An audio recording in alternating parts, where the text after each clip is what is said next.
सुप्रभात बच्चों। आज पुनः उपसर्ग देखते हैं। बच्चों, उपसर्ग वो एक सार्थक लघुतम शब्द खंड है।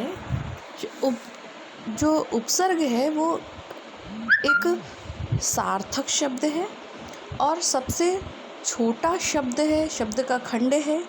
पूर्ण शब्द नहीं होता ये, और ये किसी भी नए शब्द के पहले जुड़कर शब्द के अर्थ में परिवर्तन कर देता है। जैसे अनादर, अन प्लस आदर, अनादर। तो यहाँ पर अन शब्द उपसर्ग है और ये किसी भी शब्द के पहले जुड़ता है और जुड़ने के बाद उपसर्ग उस शब्द के अर्थ को परिवर्तित कर देता है। हम लोगों ने बहुत सारे शब्द पढ़े हैं, तत्सम शब्द, तद्भव शब्द और विभिन्न प्रकार के अन्य देशज शब्द हम लोगों ने पढ़े हैं।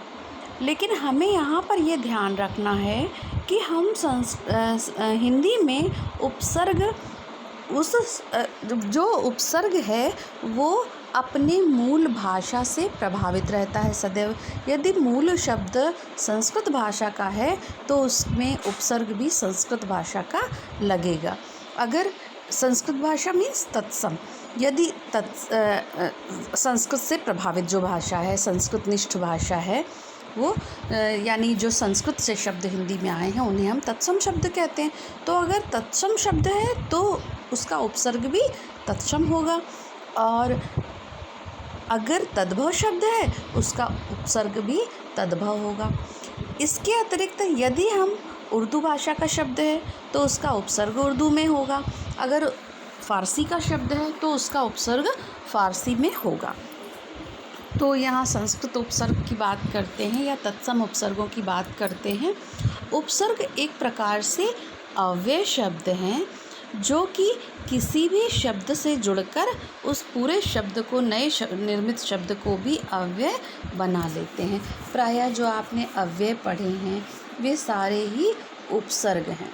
तो हिंदी में, संस्कृत में अगर संस्कृत की बात करें या तत्सम शब्दों की बात करें तो 22 उपसर्ग हैं। तो 22 उपसर्ग का मतलब ये हुआ कि 22 जो उपसर्ग हैं वो उन अन्य शब्दों से जुड़कर अनेकानेक शब्दों का निर्माण करते हैं। जैसे अति शब्द से बनने वाला अत्यंत, अत्याचार, अतिरिक्त, अतिक्रमण, अतिशय, अत्युत्तम, अत्यधिक आदि। इसके अतिरिक्त और बहुत सारे उपसर्ग हैं। अधि, अनु, अप, अभि, अव, आ, उच, उप, और प्रत्येक शब्द से बनने वाले अनेकानेक शब्द हैं। देखिए, इसके बाद तद्भव शब्द हैं, उनसे भी, और एक ही उपसर्ग दोनों में भी प्रयुक्त हो सकता है। जो तद्भव में भी प्रयुक्त होता है और तत्सम शब्द में भी प्रयोग होता है।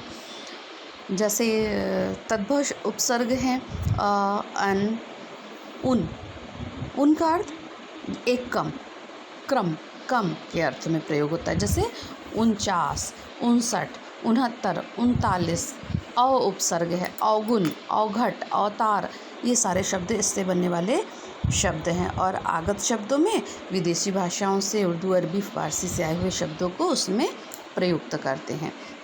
जैसे ब, तो बखूब, बदौलत, बगैर, बदनाम। बा उपसर्ग, बाकायदा, बाअदब, बावजूद, बामुलाहजा। बे यानी बिना, विदाउट।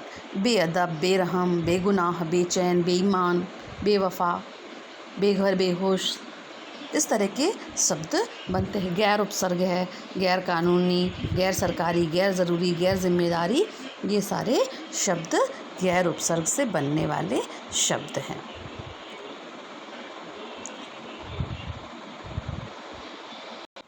आज बच्चों मैं बहुत सारे एग्जाम्पल्स आपको इन उपसर्गों के दे रही हूँ, और ये सभी उपसर्ग युक्त ये शब्द हैं। इन सारे शब्दों में आपको उपसर्ग और मूल शब्द अलग करके लिखना है।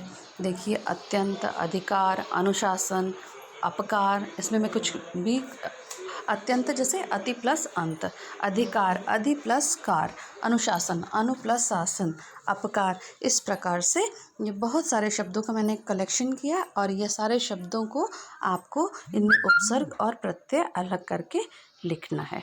और आप इसको अभ्यास करिए, अधिकाधिक अभ्यास करिए और कोई समस्या है तो मुझसे बात करिए। धन्यवाद बच्चों।